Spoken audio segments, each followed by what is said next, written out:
Hello and welcome to my channel. If you're here, it means that you purchased Advanced RTS Configurator System. Well, in this video, we're going to go through everything you need to know about this plugin and how to use it. Alright, I'm not gonna waste more time here. Let's jump into it real quick. So I'm gonna start by opening Epic Games Marketplace, and I go to my library. I'll just search for Advanced RTS Configurator System. By the way, I have another plugin as well, which is right over here. This one, Advanced Hover Vehicle System. If you're interested into that. Anyways, Advanced RTS Configurator System. Let's install it to our engine. You just click on Install to Engine. You select the engine of your choice. I already installed it on 5.4, so I don't need to reinstall it. That's it. After you install it to your engine, go ahead and launch your project. Well, I don't have a project now, so I'm gonna create a new project, a test project.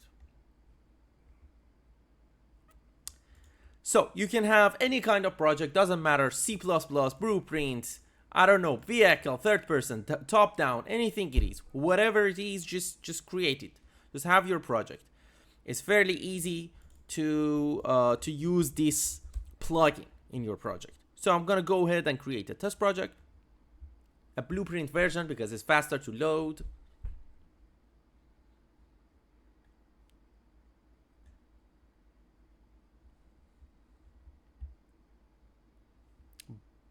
Okay.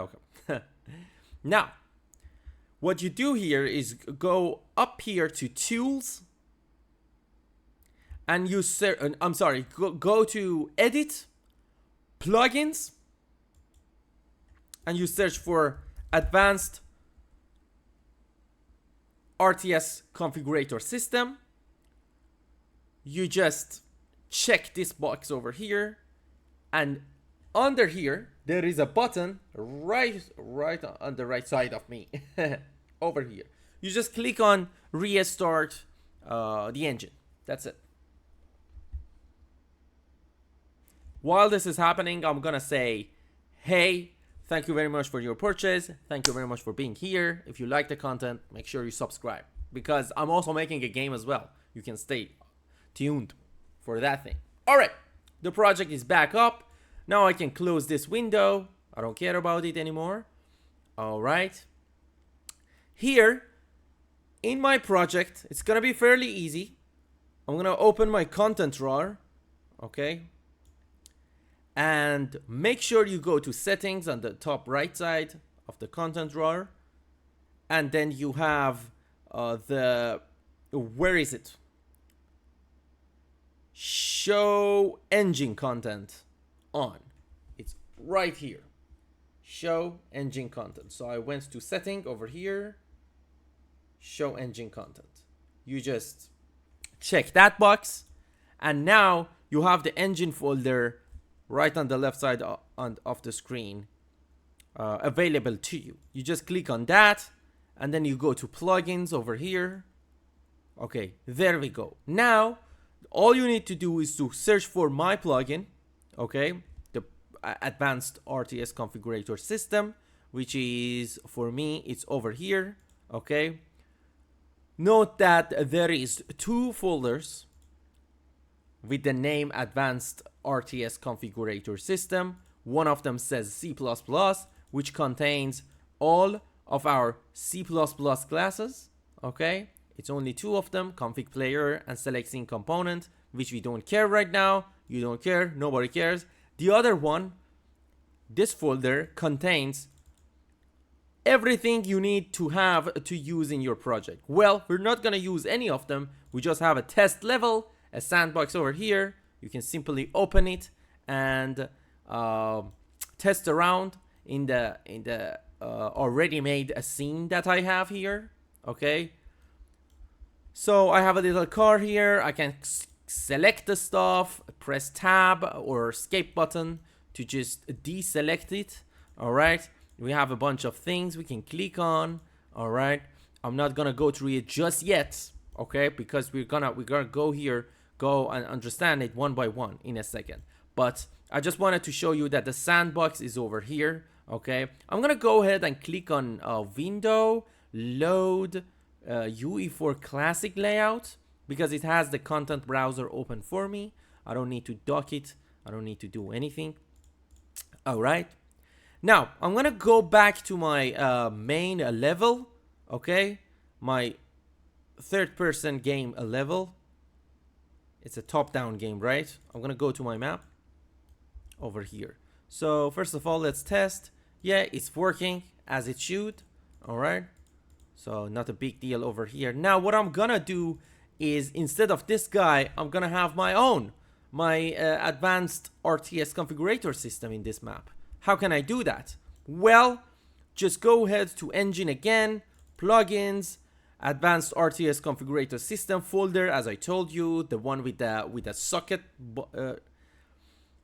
logo on it. And then here I have one folder called Blueprints. If you open that, this is all the blueprints that is used in Advanced RTS Configurator System.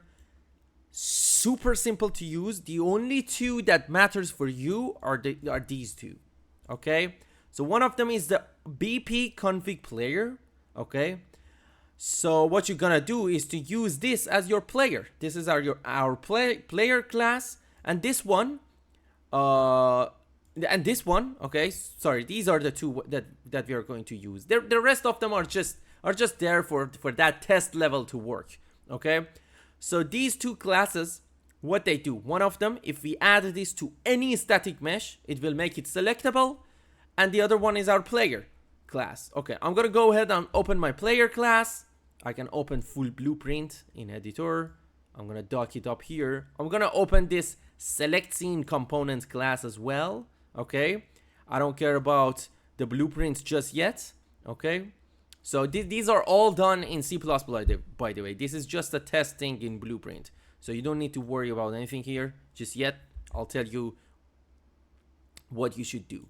So I want to go back to my scene. Now what I'm gonna do is to change the start player with this config player class. Go ahead and click on settings on the top right of the Unreal Engine editor and select world settings. It's gonna pop up somewhere on your screen, and then you're gonna scroll down until you find your game mod. Okay, if you don't have a game mod selected, well, I have you covered. So we have an ARTS game mod over here. You can select that so it does the job for you. Okay, but if you don't want to use this and you have your own game mod, just go ahead and click on one step behind underneath it. Just click on selected game mod and default pawn class. Okay, doesn't matter which one of these you use, but if you don't know how to use them, just select BP ARTS game mod. But if you don't, just go ahead and click on selected game mod and change the default pawn to our BP config player. That's it. Finish. Now we're going to test. Let's hit play again. All right, I have my BP config player in the scene. I can pan around, zoom in, move around using WASD. It's working out of the box. You see, it just moves around the objects. I don't need to do anything crazy. But what about all those crazy functionalities that comes in? How can I go underneath buildings? Maybe how can I change the story in the building? How can I? Okay, let's say you want to ignore one of these meshes. Okay, this is the first thing that I want to tell you about this plugin, that you are able to have any object that you want to be ignored by the player. Okay, so I have this little dot in the middle of a screen, right? I just pressed F11 to maximize the screen. If I go over this, you see my player is it's an RTS style game, so it's not a player. The point where the camera is looking at actually goes up to that static mesh. I don't want that happen. I don't want that happen for these cylinders, but I want the point of view to be on top of this platform. Okay, how can I do that? This is super simple. Anything that you want to be ignored by the player movement, just click on it in this plugin. Okay, just click on it and search for a tag in its details. Sorry, not here. Make sure you're in details tab. Okay, select your object, go to details tab, and search right here. You search for tag, and then the first thing you see is components tags and tags. Okay, now right here, select on the plus button. It's just adding an element, and over here just add a tag called ignore. Just type ignore. I have to do this so you can see. Yeah, just type ignore. Doesn't matter if you do it in uppercase or lowercase, just type ignore as a tag in as an actor tag. All right, so I just add it. Make sure you click somewhere else so it saves. Let's see what happens now. I'm gonna hit play and I'm gonna test again. So you see, my point of view is ignoring that object. This is so simple, but it's not ignoring this one. You see what I'm saying? It just moves on top of it, but this one is being ignored. Now I'm gonna go ahead and click on all of these, hold shift and select them all in a bulk, press F11, and I'm gonna, like, I have tags selected already, and I'm gonna add a new tag over here, an actor tag, and I'm gonna type ignore. Now all of these are going to be ignored. Fairly easy. However, this one doesn't have the tag, so it's not being ignored, and basically it's just moving on top of it. Now there is more to this config player before we move to the good part, which is select components as well. Okay, you notice that the camera goes through stuff, okay, and these are other kind of settings that we can adjust in the config player setting. We can change the speed. We can, right now, if we press E and Q, okay, our player moves up and down, but there is some sort of gravity pulling it down, right? Maybe you don't want this happen. Maybe you want your player, maybe you want it to fly and go up there in the sky as well. Maybe you want it to just hold anywhere you are and gravity doesn't affect it at all, okay? Or you want it to go down only but not up, all right? And then if you notice more, if you hold Q, it doesn't go down, okay, for some reason, but you can go up. We're gonna see how we can change those variables. It is super simple. All you need to do is to, again, go to plugins, Advanced RTS Configurator System, double click on it, blueprints, and find your character blueprint over here, which is config player. It's called config player. Double click on it and open it. Okay, we just opened it 5 minutes ago, right? And right on the right side, if you scroll down, you will see a section called properties. It's right here. Hey, you see a section called properties over here. It's all of its own category that I created, and these are all the variables that you can change. Okay, so the variables you see in this category, properties, are the variables that you can actually change. So I'm gonna go ahead and talk about them one by one, what they do, and we're gonna go and talk about all of them. Okay, there is only like maybe 10-15 of them, and it's fairly simple and easy. Let's go ahead and see what they do. So we have, first of all, we have select movement. It basically means whenever you select something, how fast your camera should zoom on that thing, which we are not going to tweak right now. We will going to come back for this one in a moment. The other one is, can keyboard go up and down? If I uncheck this and I compile and I go back to the game and test it, notice E and Q buttons no longer work. Okay, so basically if you have an RTS game where you don't want your character to be able to fly up or go down underneath, okay, this is how you do it. You can simply turn it off using a switch over here. So the second one I told you, select movement speed, is whenever we select something, but yet we will come back to it. The other one is camera rotation speed. This is how fast you can rotate the camera around. It's basically like holding right mouse button down. How does it work? I'm gonna make it more. I'm gonna make it maybe 200, and I'm gonna compile, save, go back to my project and play.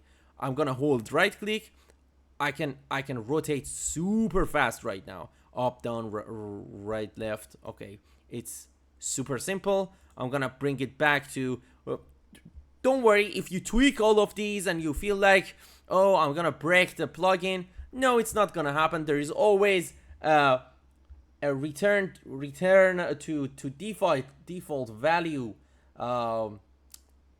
checkbox over here. If you select it, it just jumps back to whatever default value I've put for it before.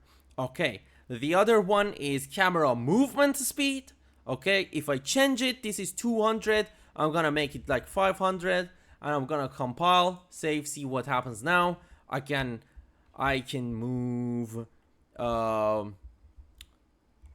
much faster now. This is not the player movement speed. Actually, I removed the functionality for camera movement speed, but I will tell you in a second what it does. Okay, I'm gonna make it 1000, so you can actually feel a difference. No, we don't have a use case for it now, so we have to select a component for this one to work. I'm just going to leave it.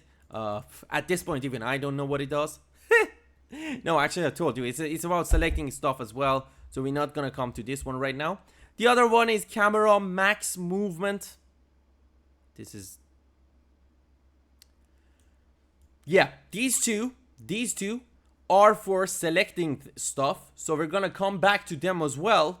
Okay, camera max movement distance. Okay, so give it a second. I'll tell you what it does. Okay, here we go. If you're in the game, okay, if you are in the game, and if you don't want to use your keyboard, okay, I just remembered this for this plugin as well. I forgot for a second. It's not about the selecting stuff, okay? So if you're in the game and you don't want to use your keyboard because it's an RTS style, right?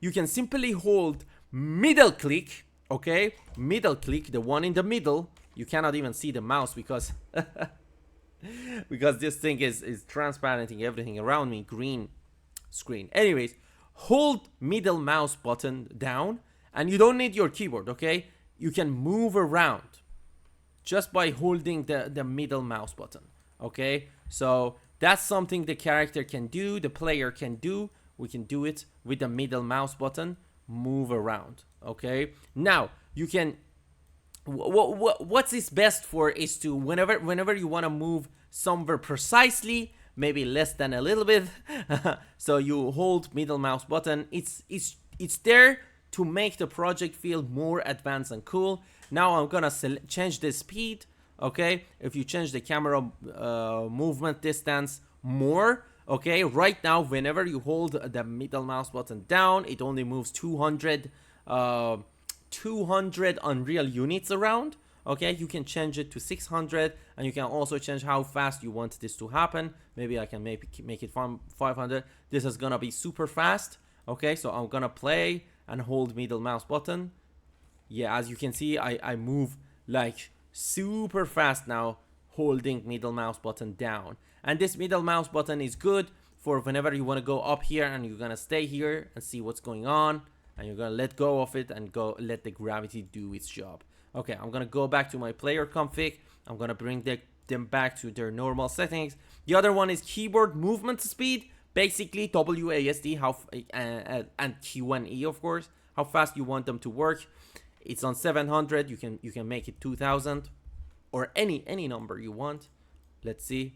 Okay, this is faster now, much faster.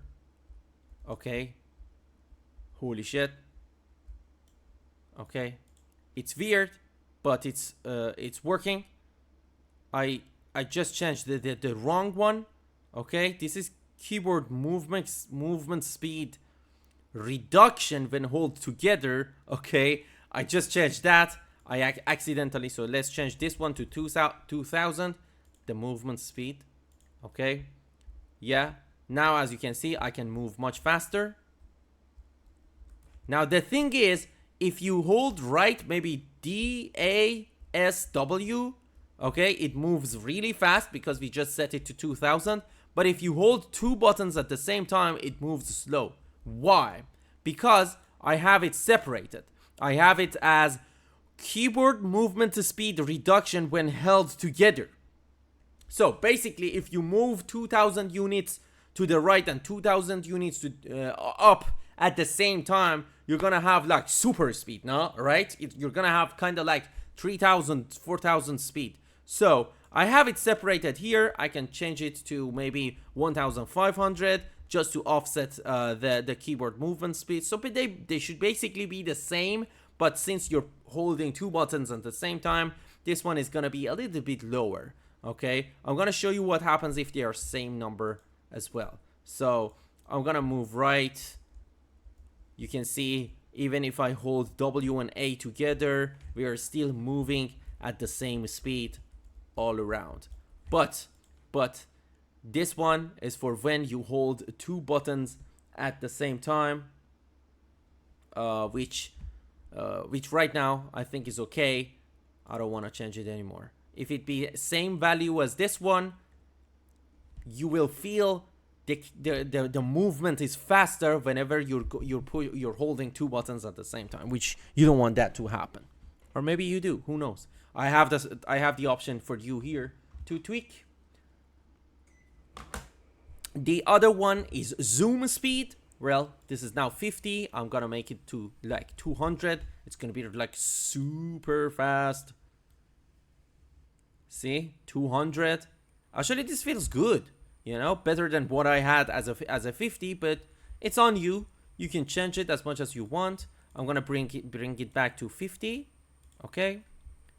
And then the other one is min zoom and max zoom. Okay, how close you want the camera to be zoomed into the point of view, right?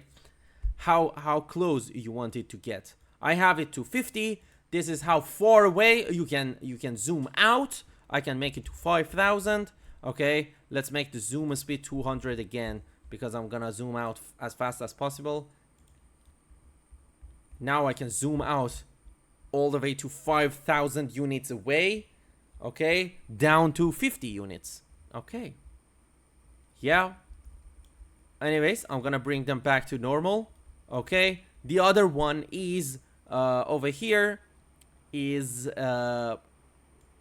select zoom speed. We're gonna talk about this whenever we go to selecting stuff as well. Okay, so I'm gonna keep that in mind. So this one and this one, the ones that I literally load. I literally wrote select in the name. So the ones that has a select on them means it's for selecting stuff. So we're gonna keep it for later. We're gonna come back to them. The other one is frame rate independent zoom.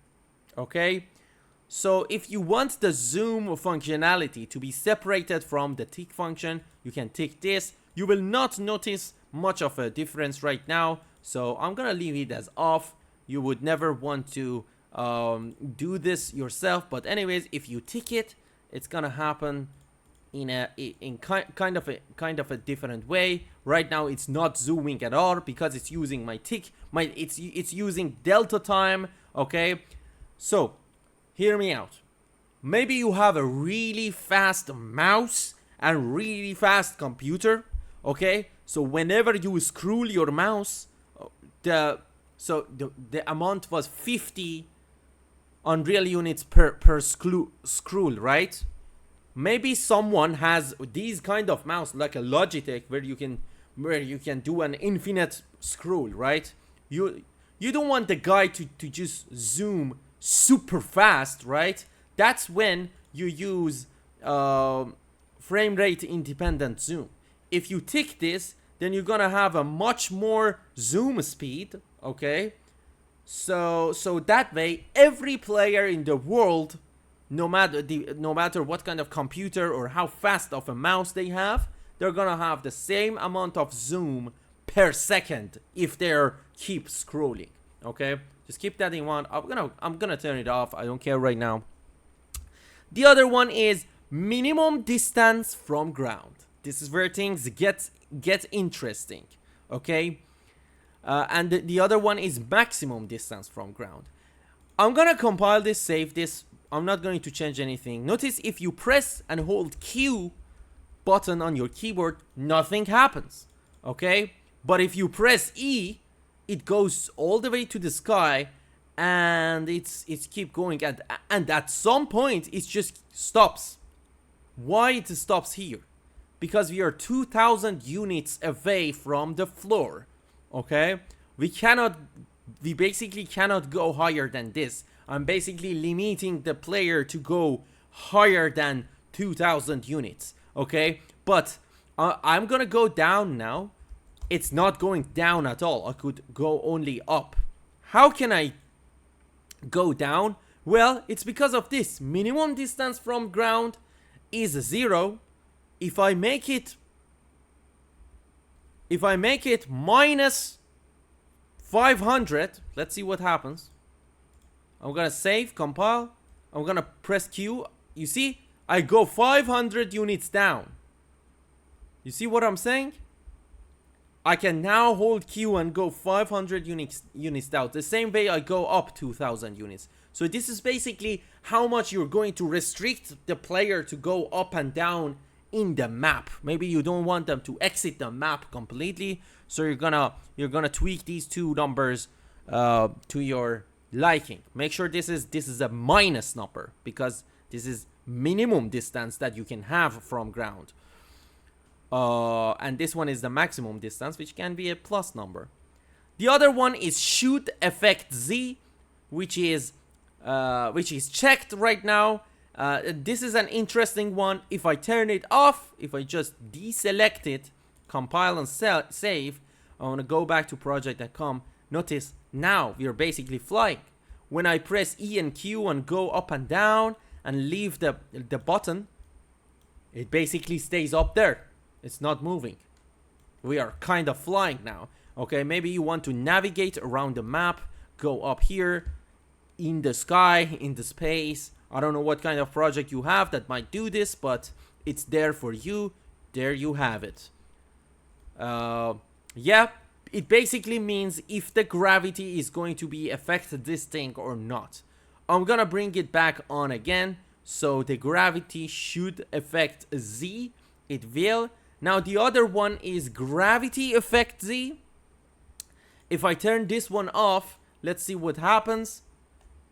The gravity is still working, but it's different. Okay? If I turn this on, then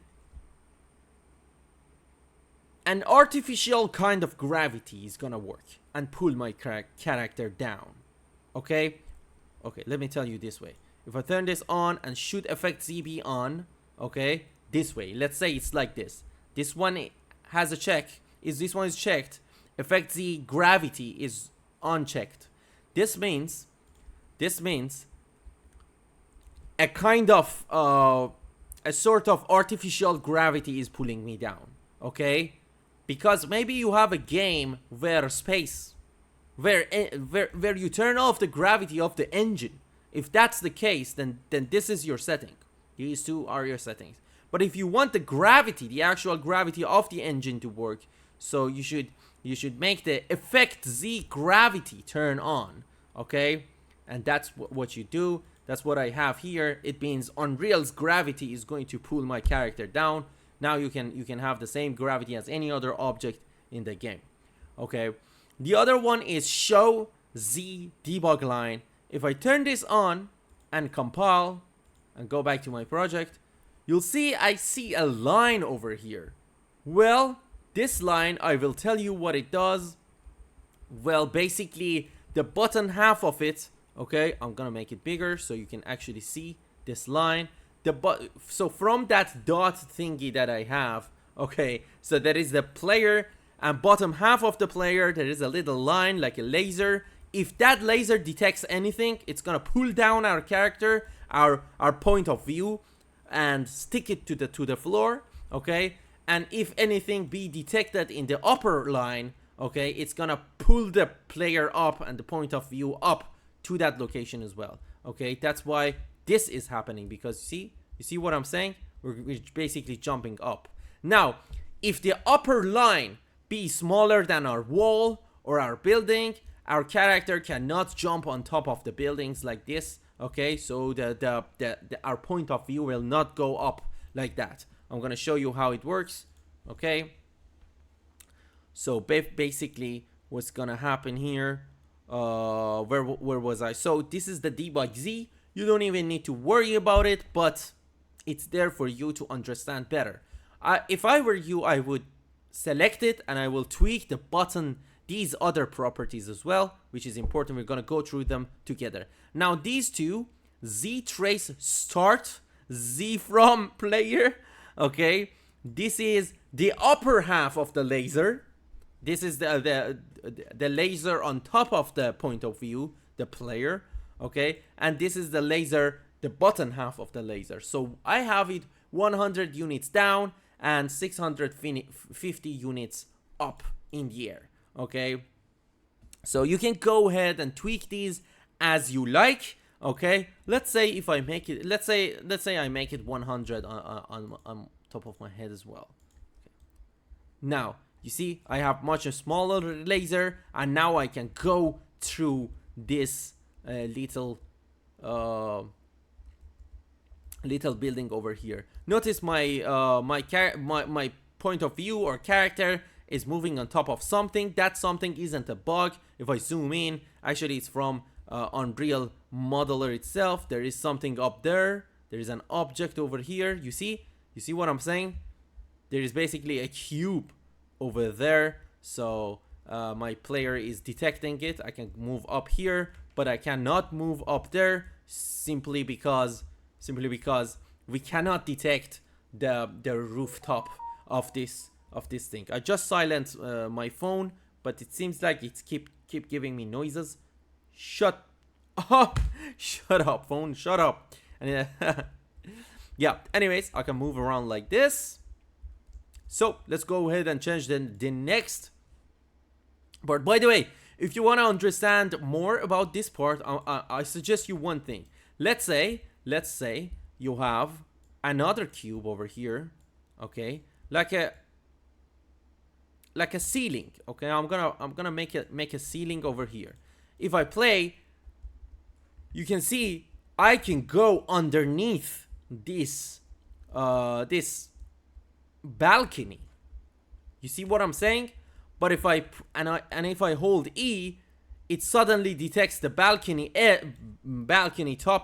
the top side of the balcony, and it's gonna stick my point of view to that. You see what I'm saying? Now this way you can have multiple levels.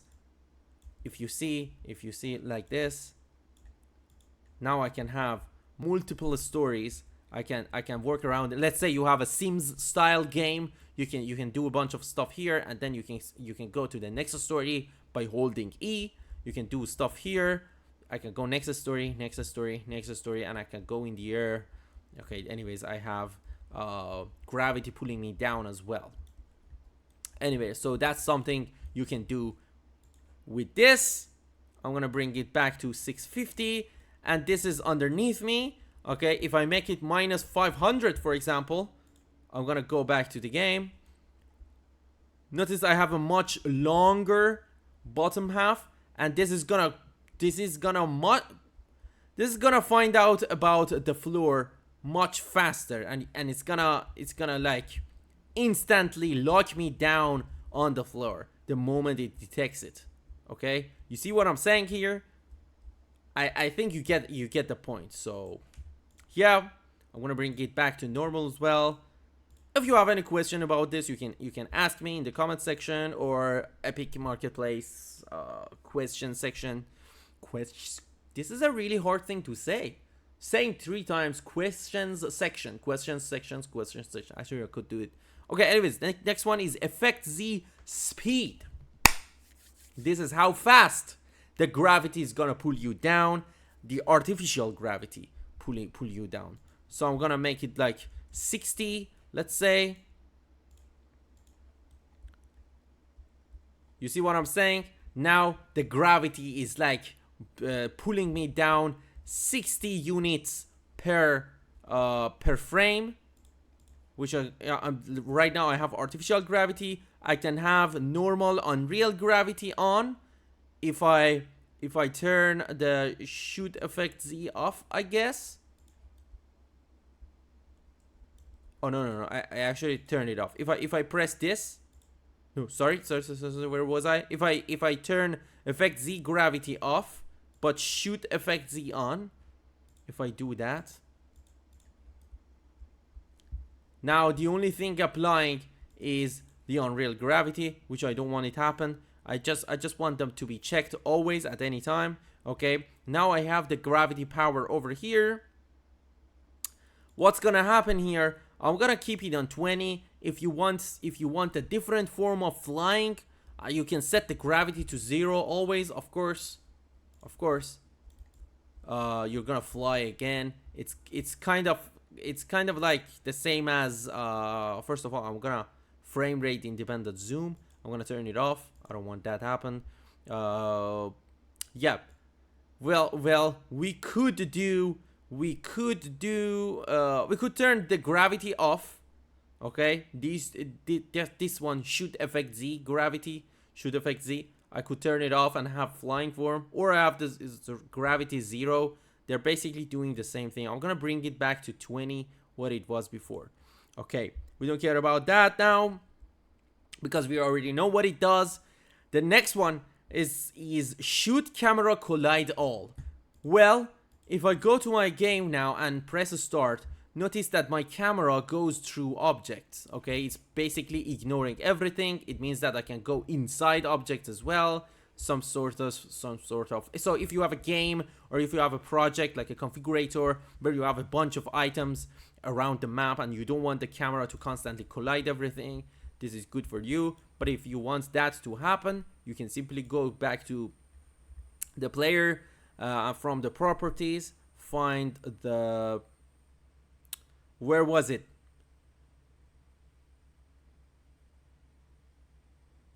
Shoot camera collide all, and just check it.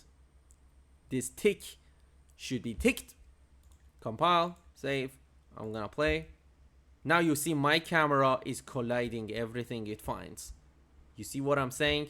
Okay, so basically right now I have a lot of objects on the scene, so it's gonna collide many things, including these cylinders. Okay, but anyways, it has a lot of use cases for itself. Okay, it's gonna look like that. Some people want this type of camera collision in their games, and some people don't. All right. Anyways, now okay, you see this. Sometimes camera goes glitchy because it's trying to collide with the wall as we are moving on top of the wall. This is easy to fix if you want to avoid this type of collision. Okay, so you can simply go to the config player, and up here go to viewport. Make sure you click on the viewport so you can see what's happening, and then find your camera boom on the left side in the components. The camera boom is here, and just bring it higher. Just like that. Okay, by the way, I have it on look at this.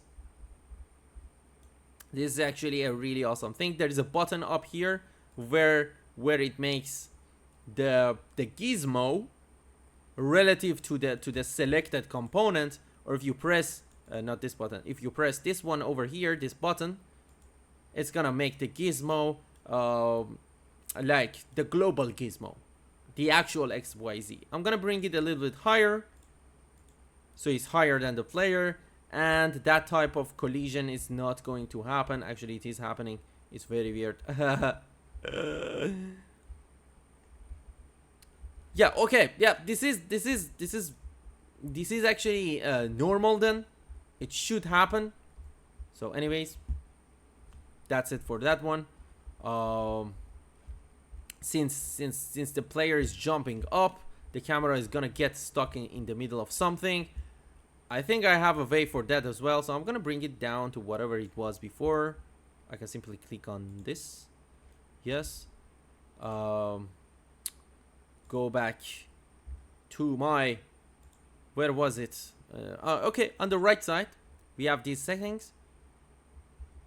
Properties. Where are you? Oh, for the properties to pop on, you can simply click on your BP config player over here, just like me. Because this video is not edited, so we're going on the fly together, kind of like a little stream, but saved for you. So yeah, you can click on that, or you can click on class defaults on top of your editor. If you don't see the class defaults, you can click on this player config itself, and then go down, find the properties again. Anyway, so this collision thing, we couldn't make it work. So the solution that I have didn't work, but apparently the problem is some engine type of problem, because the camera is getting we have camera collision, right? And we're trying to go up on a wall in a 90 degrees, so it's gonna be normal for the camera to behave like that. I'm gonna set the camera to not collide all. Okay, just uncheck this. This way I have a much more free camera to scroll around. I'm gonna go back to my player. The other thing that we have is show mesh. Yeah, this is also interesting. If I select a show mesh, okay, so we have in the components section on the left side in the viewport, you can select a mesh, and you can have an static mesh, okay, for your character. Maybe you want your player to have some sort of mesh. Maybe it's I don't know, maybe you want a 3D thing. Like, for example, let's say, okay, I'm gonna give you an example here. Let's say I'm gonna select a sphere, like an editor sphere. That's gonna be my character, and I'm gonna hit play. Okay, now I can see an static mesh as the player. I know it's weird, but maybe that's something you want in your project. Okay, it's just like that. I'm gonna turn it off. I don't need this. I'm gonna go back to my class defaults, or I click on this. Doesn't matter. Both are the same thing. I'm gonna go down and find it again. Well, I don't want the mesh to be shown because I don't have a static mesh for my thing. I don't need it. The other one is minimum distance from ground addition. Okay. This is actually something interesting. I'm gonna make it to 500. You'll see what happens here.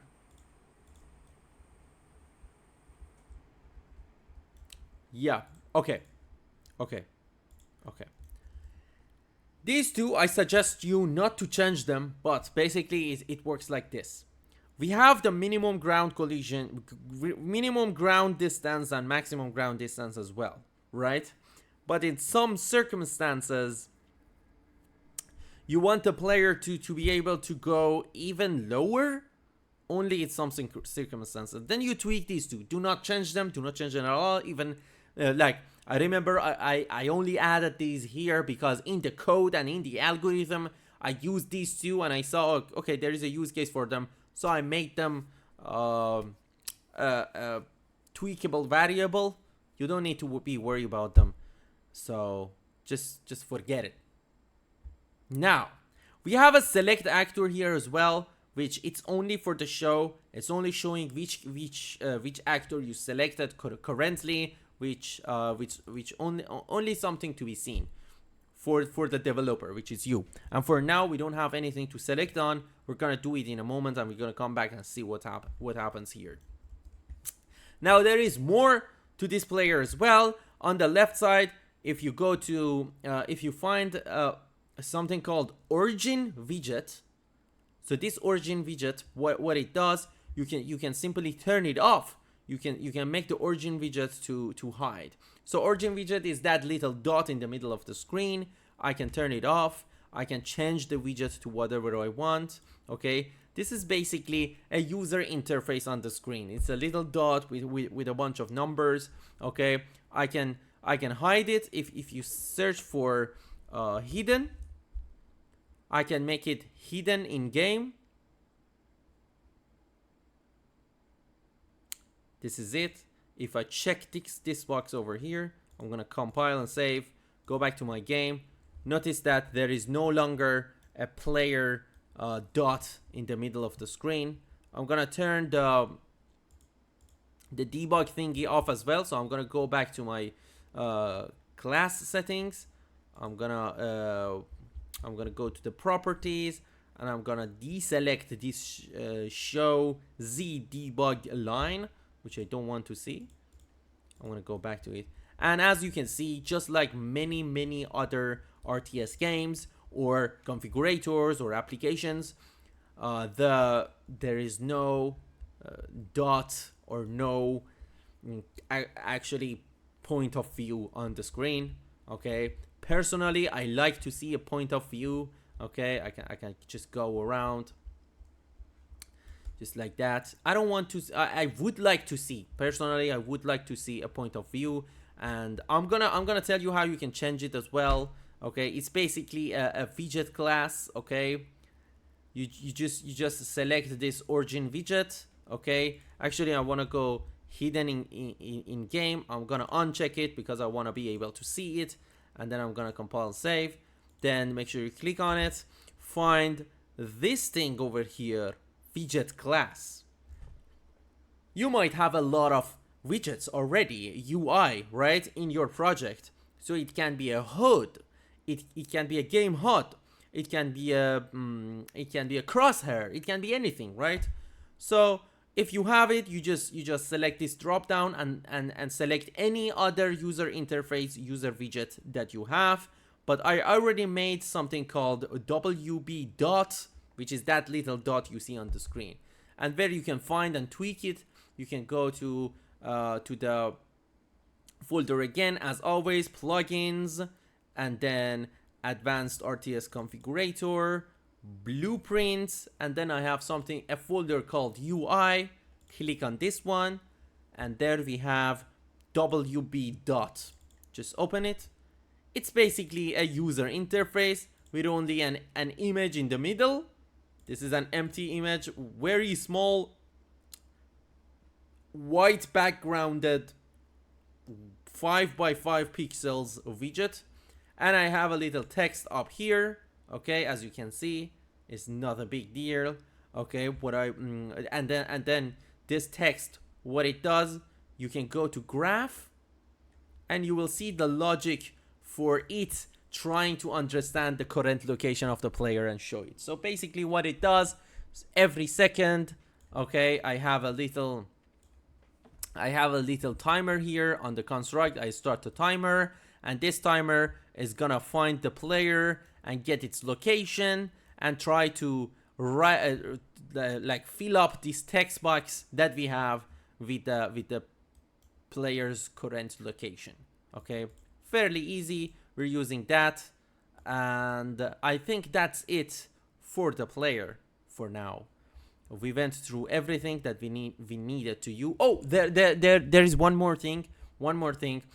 Notice that when you move around, there is a little bit of lag for that dot in the middle, right? So it's not like the camera is slower than the player moving around. Okay, how can we fix that? How can we make it static and make it look locked on the player so we move the camera with the player at the same time, or maybe you want to have more camera lag. So you basically go back to your player, find the camera, boom, select it, and then search for lag, and there you go. You have camera rotation lag speed and camera lag speed. You can tweak these two numbers to have more or less lag, okay? And then we have the enable camera lagging generator as well. If you turn it off and go back to the project, you see I have instant camera movement. So the crosshair, basically our UI, is always in the middle of the screen, okay? That's it, with no lag. This is really interesting. I would like to see this type of camera movement, basically without lag, in many games. I do like to see this type of it, but the problem is this way the user, it may be harder for the user to actually understand how far this crosshair, our little dot, is from the camera, okay? So if you have a lag, they will feel like, oh, that's where I'm pointing at. That's so make sure you keep this in mind. It's a gameplay mechanic thingy. So if you have lag, it's better for the precision to understand the exact location of the current player where it is standing. Anyways, I'm gonna bring it back to normal. By the way, you can have more or less lag as well. Tweak these two numbers to find out what happens. Okay, maybe I can do a little bit of it myself. If I have, for example, speed lag to 1, it's basically going to be more laggy. If you see what I'm saying, okay? If I have it, for example, to 0.5, just look what happens. You see what I'm saying? It has lag, and the camera slowly go back to my to the location that it should be. You see what I'm saying? Maybe this is too much of a lag, which I don't want it. I set it on 3 and 5, which I think is good. Now here comes the selecting stuff part. Okay, now what I'm gonna do, you can find any static mesh of your choice, okay? Any static mesh of your choice. So right here, I'm gonna bring in this box, okay? I'm gonna make a copy of it and have one over here. Easy as that. Okay, now let's have another one as well. Okay, we're gonna do our tests on this one guy over here. Doesn't matter. You just bring in your static mesh, click on it. Here comes the fun part. In order to make this, if I show you right now, if I try to click on it even 100 times, nothing happens. If I click on this box, nothing happens. But what if I want to make it selectable? So basically, you go to our project folder again, find plugins, Advanced RTS Configurator System, blueprints. Here we have something called BP Select Scene. I'm gonna double click it so I have it open. I'm gonna go back down, and this select scene, okay, you select your static mesh on the screen, whether it's that one, this one, or this one. I just select this box over here that I have, and open the details panel right here. You can either drag and drop this select scene onto it, okay, or you can simply click on this add right here. There is an add button. You can click on that add, and you can search for BP underline. It's gonna find it for you instantly. Select scene component. So I can either have it like this. Okay, actually I want to delete it now. I'm gonna show you the other way, or I can drag and drop this under my selected static mesh details panel. If I paste it here, you can see it comes up. Okay, now that you have it, you can select it. Okay, I'm gonna show you again. I'm gonna select another object, and I'm gonna select my object back. Whenever you select it in the details panel, you can see the list of components that you have. And now we just added a select scene component. I'm gonna click on my select scene component. We have this tag over here, which I don't no longer want. Now here comes the fun part. We have all the settings in the properties category again. I love making all my variables under properties category so you don't get confused. Under the properties category, you can tweak all of these buttons. First of all, now I have it. I just have my select scene, right? I'm gonna save and I'm gonna play, and I'm gonna click on that box. The only thing that is happening is now we can see that it is selectable. Whenever I click on it, there is a print screen on the top left of the screen. You see that? I'm trying to click on it, and whenever I click on it, that happens on this side. And this is good. This is showing that this is now selectable. I'm gonna go ahead and click this one. I'm gonna make this cylinder selectable. I just want to I select this static measure as well. Add BP underline select scene component. I'm gonna see what happens. I'm gonna play. I'm gonna click on it, and actually it tells us which one we click on. It's saying I clicked on SM cylinder 6. I click on this one. It says I clicked on SM chamfer cube 6. So now we know selecting is working. But it's actually deeper than that. We can select our object. It's possible to select our object. Go to the select scene that we just added, component, and then under properties panel, we're gonna make it should select. I'm gonna check this box, and I'm gonna see the magic. Now I'm gonna play, and I'm gonna click on my box. It's now selectable.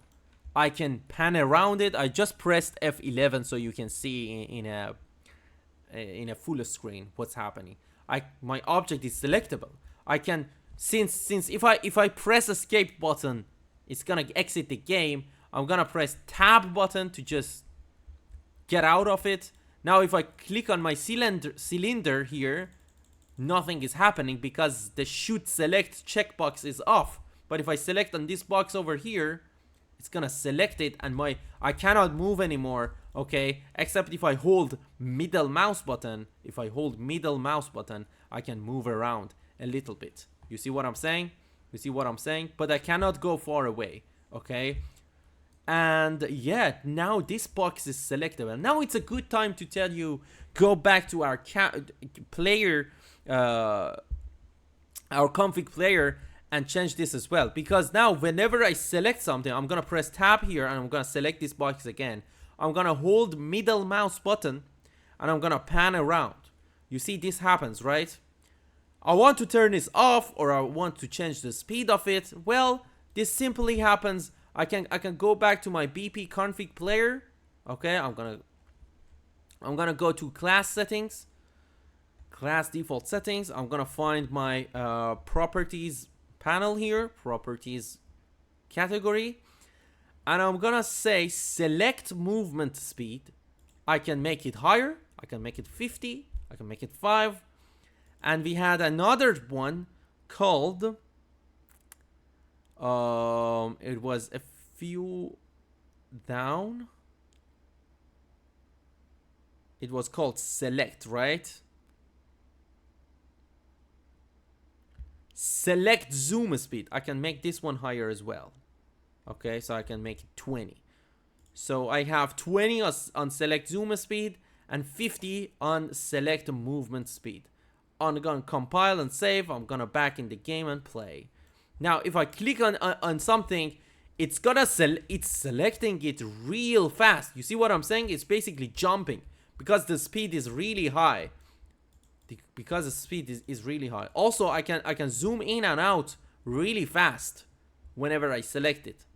I'm gonna go to my config player. If you don't want any zoom, you can simply say the zoom speed is 0. You can always do that. So if I set this to 0, it means there is no zoom. Okay, anyways, I'm gonna bring it back to 5 that it was before, and I'm gonna make the select movement speed back to 5 as well. And now you're gonna see it's gonna be really slow. If I select it, You see what I'm saying? It's gonna select it much slower. You see, the camera smoothly selects this this object on the scene. So notice there is a little menu over here, which we don't care right now. I'm gonna go through it in a second, okay? So I'm gonna go back to my object. I'm gonna go to the select scene component of it, and I'm gonna go to the next one. Should camera collide? Well, as always, we have this. Should the camera collide with this object or not? This is only for the object that is selectable. It's gonna be on. You can leave it on or off. It basically says what it does. The other one is should zoom change on select. This is really important. Let's say, okay, so this one, it can only have two values, okay? It cannot have anything other than one and okay, maybe I'm doing it wrong. Yeah, this can only be two values, a 0 or 1. If I set it to 0, okay, there is gonna be no initial zoom, okay? Basically, I'm gonna show you what happens. If I select it, there is no zoom. You see what I'm saying? So let's say I'm playing around, I'm zooming in this much, and I'm gonna select that object. If I select the object, it just selects it without changing the zoom. If I zoom in this much and I select the object, it's gonna select the object just like that. But if I have this to anything other than 0, let's say 1, okay? So make sure it is either 0 or 1, alright? 0 or anything higher than 0, okay? If it is more than 0, I'm gonna test it if I have -5. What happens? Yeah, if it is 0, then you cannot zoom. The zoom is basically going to be remain after clicking the object. If you have anything other than 0, let's say 1, then the camera is going to be the zoom is going to be as much as we choose it. Let's say whenever you click on this object, the camera should zoom out 5,000 units. Let's see what happens here. Now if I move around and select this thing and I tap, it's gonna move back to my initial zoom. You see what I'm saying? Whenever I select it, it's gonna zoom out by 5,000, and I deselect it, it's gonna go back to whatever zoom I had. So it doesn't remain the same. But if I want the zoom to not to change, so I set this to 0. Oh no, sorry, not that one. I select my object, BP select scene. If I set it to 0, and I'm gonna play, you see what I'm saying? Okay, now you get it. If you tweak it around with it, you'll understand. But make sure that this thing should zoom change on select. When it says should, it's kind of a boolean. So we either have 0 or 1. All right. I'm gonna set it to 1 here. So I want my zoom to change to maybe 500. Okay. The other one is should camera rotate. This is also interesting.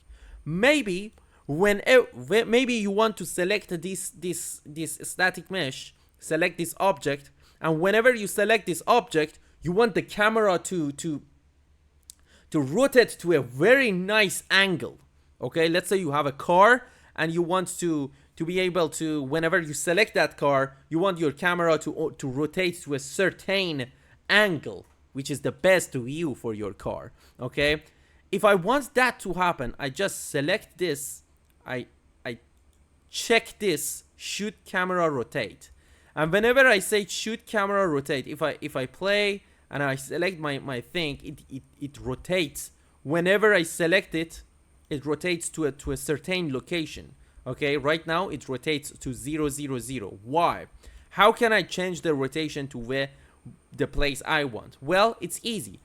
You make sure you select your select scene and you move it around. Look at this.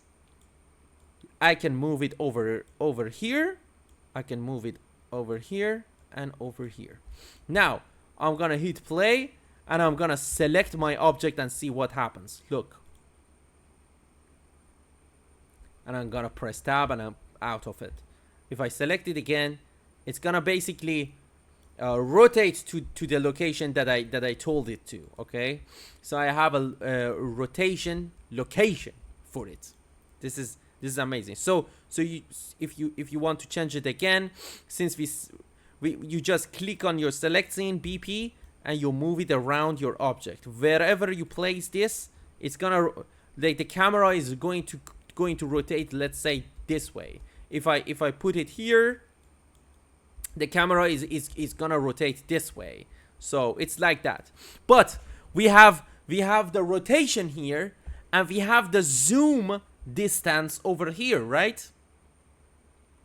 But what if I want my camera rotation my camera to also zoom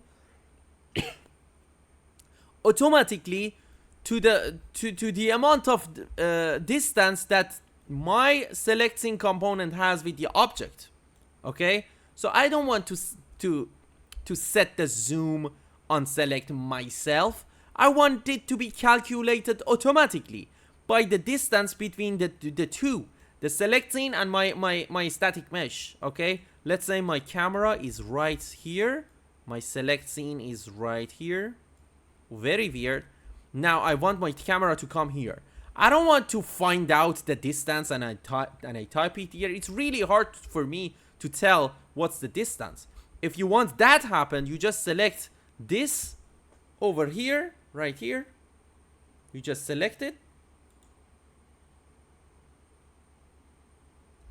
And if I press save and play, if I select my object, it's gonna automatically calculate the zoom distance for me. This is really awesome. Now I definitely want it to go closer. I'm gonna bring it maybe over here, sort of a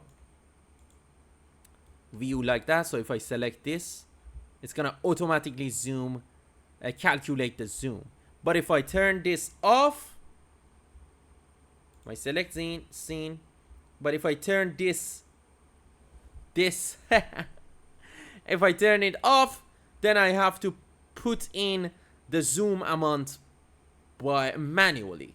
Okay, and if I don't want the camera to zoom at all, and I want to keep the camera zoom, the camera location and rotation as it was, the camera zoom, sorry, as it was before. So I don't want it to, I want to use the same zoom number as the player is using for its view. I just set this to 0. Okay, this can be 0 or 1. Notice it's some sort of a mistake. So on the next update, I will change this this floats number to a boolean like the other ones. It should be a checkbox, but because it's not a checkbox, it can be a 0 or 1 here. Now let's go to this one, shoot camera rotation lock. This is also important.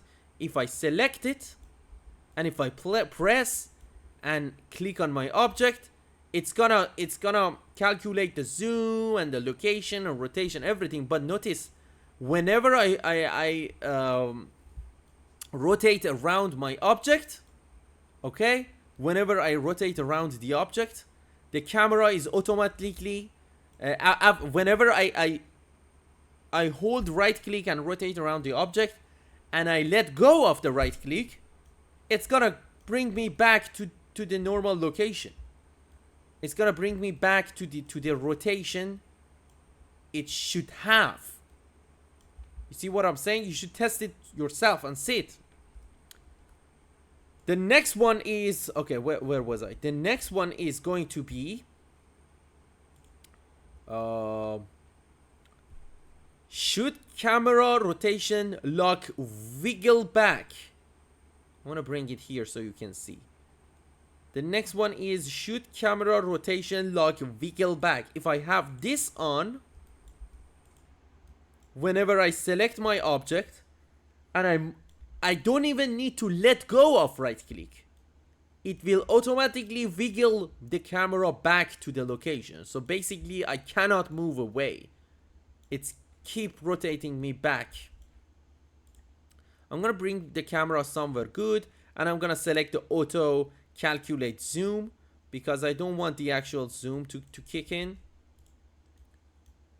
If I select the object, no, the camera is in a bad location. I'm gonna bring it up, maybe bring it here. I select this. Yeah, you see what I'm saying? I can't even move away. It's gonna wiggle me back to the rotation it had before. Okay, let's go to the next one. I'm gonna select my object again, select my BP select scene component again, and in the properties panel, I'm gonna see. So we went through the wiggle back as well. Now the next one is gonna be owner ref, player ref, current mesh, current slot, options, and external. Let's have a look at how we can work around these as well, because this is the next cool stuff that we have in the project. All right.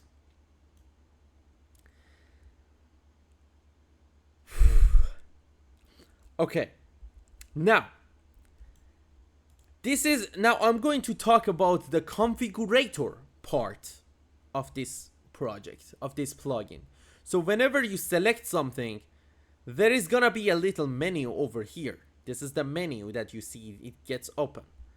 And fun fact is, you can drag and drop this menu wherever you want. This is something that you can actually do in this plugin. This is awesome, I know. And you can close it, and you can click on your object again, and you can have it again for yourself. Okay, notice it is empty for now. It says mesh, material slot, and material, which is empty right now. Okay, for now I am going to actually I'm gonna make it simpler for myself. I want to make it don't lock the rotation, don't wiggle. I just want it to calculate the zoom, and just over here, and I'm gonna have another object as well. Okay, I'm gonna have this one to zoom. I'm gonna have this one select scene to be over here, maybe. So I have two objects, one of them like that. Oh, that was very weird, sorry. I'm gonna select my object and copy it here. I'm gonna make this one, the camera be there, this one, the camera be right here. Okay, so I have two boxes over here. I'm gonna make the configurator work. How?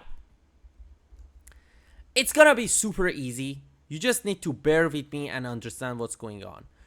You just need to select your static mesh. I'm gonna select this one over here, the first one.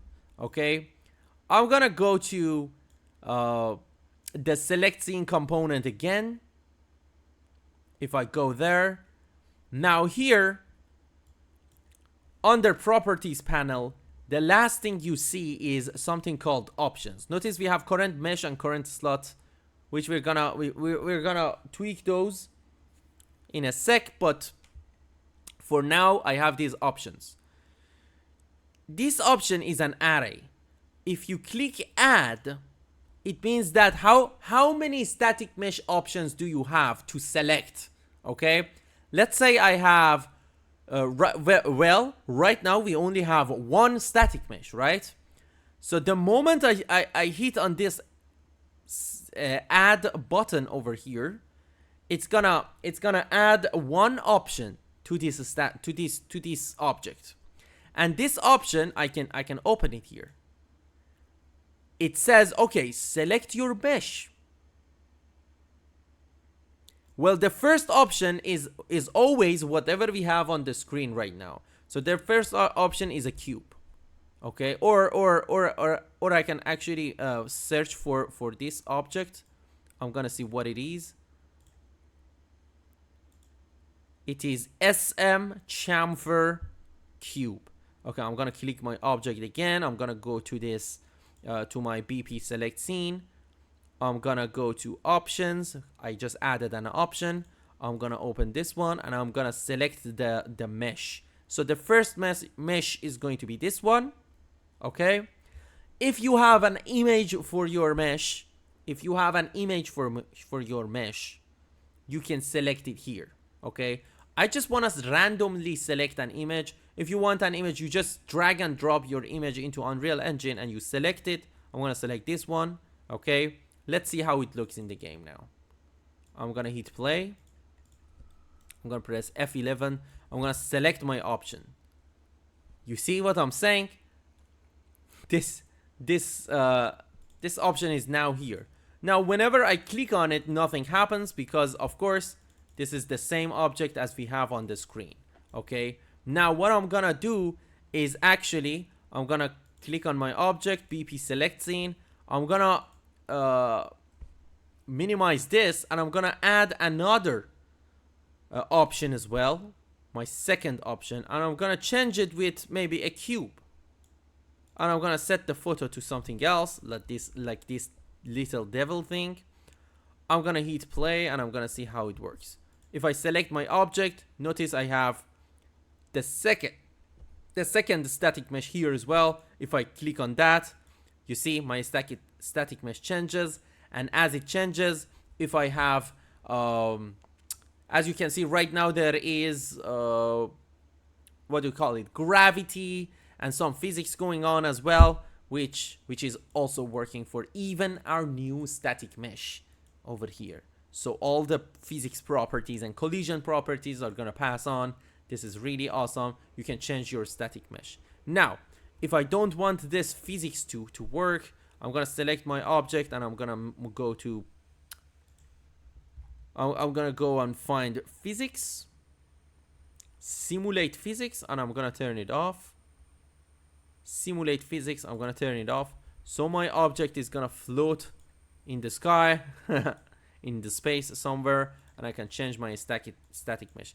Now, why is it weird? Why does it look they move around? Because the pivot point of these 3D models are in different locations, which you don't care. For your project, make sure both of your objects have the same pivot point. Okay, anyways, let's go back to it. I'm gonna select my object again, BP select scene. Now I have two options, right? For my first option, I'm gonna open my first option.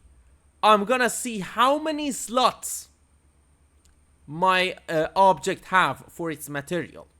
If I click on it, if I click on this static mesh part, I'm gonna go up here. Okay, I have one static mesh here, and it only has one material. It says material element 0, only one material. So I'm gonna go back to BP select scene, my options, the first option, and I'm gonna only give it, because it was only one slot, right? It said it had one material. If it has one material, it means it has one slot. If I add more slots, the other slots, anything other than first one, will not do anything. Okay, so only the first slot. So we had one slot. I'm gonna add this slot, and I'm gonna open this slot thingy. Now here, see, you see what I'm saying? I added my slot, one slot. If I remove it, there is no slot, but we need one. I just add one. Do I have an image for it? If I have an image for it, I'm gonna say, okay, slot images. I have one slot, right?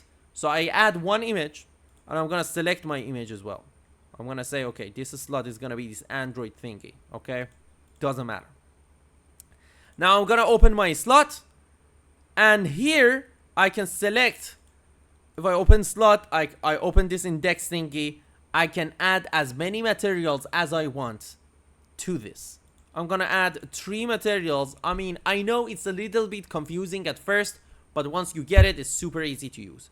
I'm gonna select this material. I'm gonna select this material. I'm gonna select maybe this material. So I have like 3 materials, 4 materials going on here. Okay. Do I have image for my materials? Yes. I'm gonna say I have 3 images. I have this one. I have maybe this one. And I have maybe this one. These are just images, right? I'm gonna save and I'm gonna play. F11. I'm gonna select my object. Whew. Now in this menu, you will see everything is over here. I just select my material, my mesh. Notice that we only selected the options for the mesh number 1. I select mesh number 1. It says material slot 0. Okay, now I can change the material as the options. You see what I'm saying? The shadows work, everything works, no problems. Okay, but we don't have any option for any options for the second mesh. Okay, I can go ahead and do that. But what I would like to do is to have a more complex mesh, so you can see how multiple slots of materials would work. So I'm gonna select my BP select. I'm gonna minimize everything in the options. Okay, so notice I had two options, right? Option number 1 is this cube over here. I'm gonna close it. Option number 2 was this other cube over here. I don't want to change it anymore. I'm gonna select another. I'm gonna add one more option, and this option I'm gonna add a more complex static mesh. I'm gonna search for I'm gonna search for sports. Do I have car? Vehicle? No, I'm gonna select an object that has more than 2 material slots. Okay, this SM chair would do.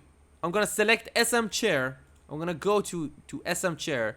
I'm gonna see if you select your static mesh. If you press this button over here, it's gonna find it in the content browser. Okay, and in this content browser you can find your objects as well. Double click on it. We're gonna see how many material slots it has.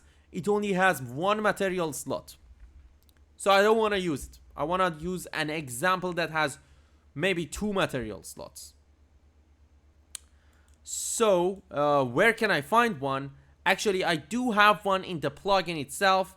Just go to engine, plugins, Advanced RTS Configurator plugin, then go to assets, and here I have a sports car assets ready for you. I'm gonna select my object here, go to BP select scene. I'm gonna select this sports car because I know it has many slots. I'm gonna double click on it and you're gonna see how many slots it have. Look, it has like multiple slots. Slot number 1, 2, 3, 4, 5. So it has a bunch of them. There is a bunch of materials in this for this static mesh. Oh, I'm gonna go back, select my object, BP select scene. So the third option we added was this sports car, right? I'm gonna add an image for it as well. Make sure you always add your images if you like to see image. If you don't add an image, it's gonna be in static gray button only. So that's it. I'm gonna say how many slots did we have. I'm gonna click on this. 1, 2, 3, 4, 5 of them. So 1, 2, 3, 4, 5 slots. Okay, I'm gonna say 1, 2, 3, 4, 5. So every slot should have an image. It can be empty as well. Okay, I'm gonna just give you an example. I don't want to add an image slot for this one. I just want to say this, and maybe that. Okay, I'm gonna close slot images. And for the slots, for the first slot, I'm gonna have like 3 options. This one, this one, this one. Okay. So there it is, my 3 options. I'm gonna add like 3 images for the 3 different options that I have. Okay, the second slot, I'm gonna give it like 2 options here. I'm gonna have like this. Sorry, this. Maybe the images are gonna be this and this, and then that's it. Maybe I give only 2 of the slots options, and the other ones I don't need to because it's an example. I'm gonna hit save and I'm gonna try it. I'm gonna press Alt P so the game starts. I'm gonna select my object, and as you can see here, I can have my different static meshes selected. Okay, so maybe this one, maybe this one, and then the other one is gonna be the the sports card that I have. Now here you see, whenever I select it, these options appear here. You see, these are slots, and each slot, if the slot has material in it, I can change the materials. If it doesn't, then nothing will happen. Okay, so slot number 1, I can have multiple materials. Oh, this looks cool. I'm gonna use this one. Yeah, black, this and this. I'm gonna use this. And slot number 2, I'm gonna have only 2 material for it. This looks cool already. I like it. I'm gonna press tab, get out of it, and that's what I have so far. Whew! And you can have this for as many objects as you have on the scene. It depends on you. Even if your object is moving, this is gonna work, so don't worry about anything. Anyways, we went through everything in this except one and one only thing. Let's say if you are going to get rid of this menu over here, or you want to customize it. How can you customize this little menu over here? Okay, in order to do that, it's super easy. Just go ahead and go to Engine, Plugins, Advanced RTS Configurator System, Blueprints, UI, and there you go. You have the slot button, how the button is gonna look. You have the mesh button, how the mesh button is going to look. And you have material button, how the material button is going to look. But we change the background image with the images that we select, of course. You can change it as much as you like. And then the other one is gonna be WB, which means widget blueprint configurator. If I open that, I have my menu over here, and of course you can play around with it and change it as much as you want. Change the background image of these black things and do whatever shit you want. Keep in mind, functionality of this configurator is in Blueprint, so if you go to graph, you will see some functionality of this UI. Whenever you select the button, what happens? So it happens in Blueprints, and the code is over here. You don't need to care about it. I have them commented for you. Okay, so this is the code for drag and drop, code for exit button, code for exit on deselect whenever you press tab or escape button, and this is filling the scroll bars with the existing meshes and slots and materials that it finds. Okay, and for the material button, and for these buttons, we have the code in the blueprint as well. What happens when you select them? You click on them, it should change the static meshes. So the functionality is over here. You can go ahead and read it. It's pretty much straightforward. You just have to have a look at it and ask me any questions you have. All right, so that's it for that. Oh, by the way, you can of course, indeed, you can remove it as well by just going to WB configurator that we opened just now. Okay, go to event graph. No, sorry. Go to designer up here, and then you can select the parent canvas, which is this one, and you can set the visibility to collapse. If you do that, then this menu will disappear. If I collapse it, I'm gonna compile, select my object. You see there is no menu over here. I can pan around, do everything I want, but I don't see any menu to select anything.